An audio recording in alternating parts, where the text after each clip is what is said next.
Saya cerita baru keliling dari luar negeri. Ya, beliau juga mengikuti rupanya ya. Ya, saya ceritakan terobosan-terobosan yang kita dapat kemarin, terutama dengan Uni Eropa ya. 10 tahun perundingan akhirnya tembus. Kemudian saya ceritakan pertemuan-pertemuan di Brazil, BRICS, kemudian juga pembicaraan di Perancis, di London saya ketemu dengan beberapa pejabat, dan dengan Presiden Trump. Ya, alhamdulillah dapat hasil-hasil yang lumayan, yang cukup bagus. Saya juga mampir di Belarus. Mereka punya potash, mereka butuh karet kita, mereka butuh banyak komoditas kita.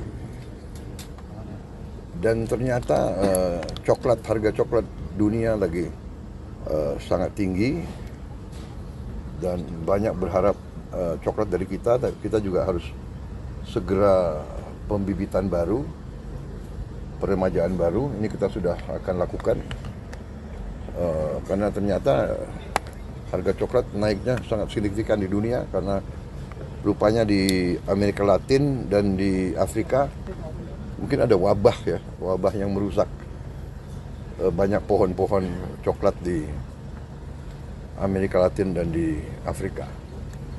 Saya kira itu yang saya ceritakan ya. Respon dari Pak Jokowi bagaimana, Pak? Ya, saya kira karena beliau juga mengikuti, dan sebagian itu juga beliau yang rintis ya, seperti perundingan dengan Uni Eropa kan sudah berjalan 10 tahun. Jadi beliau ngerti itu alotnya bagaimana.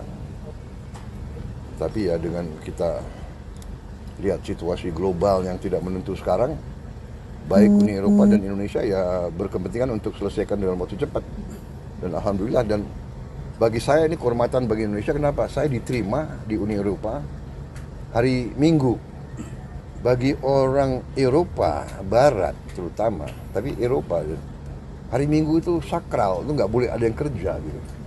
Tapi dia mau terima saya, luar biasa. Saya diterima oleh Presiden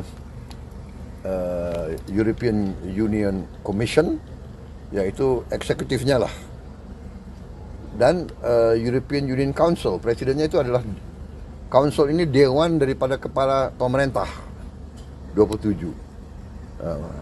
Presiden councilnya juga terima saya, dua-duanya sangat reseptif, sangat mendukung. Kemudian Raja Belgia mendengar saya datang, saya diterima beliau hari Minggu juga sore-sore di istana beliau di Brussels. Jadi beliau berada di luar Brussels, beliau pulang untuk terima saya.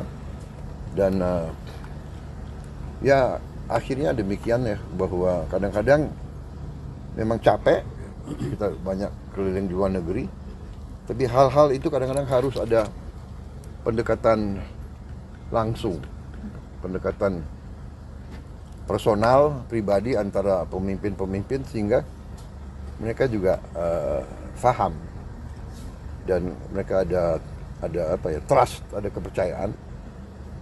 Akhirnya lancar. Dan Indonesia, ya saya meneruskan tradisi Indonesia sebagai negara non-blok, non-align.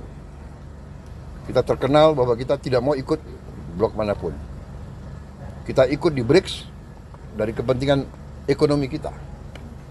Tapi kita ikut juga kita daftar di OECD, ya, yang itu adalah kumpulan negara-negara maju yang dipimpin Barat. Kita juga mendaftar di CPTPP, juga dipimpin Jepang dan sebagainya. Kita ikut juga di IPEF, Indo-Pacific Economic Forum, dipimpin juga oleh negara-negara pro-Barat. Jadi kita benar-benar kita diterima oleh semua pihak bahwa Indonesia neutral, Indonesia menghormati semua negara, Indonesia ingin bersahabat dengan semua negara. Indonesia tidak mau campur tangan dengan urusan dalam negeri negara manapun. Itu, dan ini kita diterima. Ya capeknya diundang dan diminta. Tolonglah Indonesia. Jangan-jangan kita juga diharapkan untuk berperan lah dalam beberapa peristiwa. Pak izin. Ya, saya kira itu ya. Terkait pertemuan ini Pak, apa juga sempat makan-makan nggak Pak di dalam tadi dijamu sama Pak Jokowi? Terima kasih ya. PSI, Pak. Saya akan ke Kongres PSI, jadi minta maaf. Saya ganti. Ya. Oke. Download Tribun X sekarang. Menghadirkan lokal menjadi Indonesia.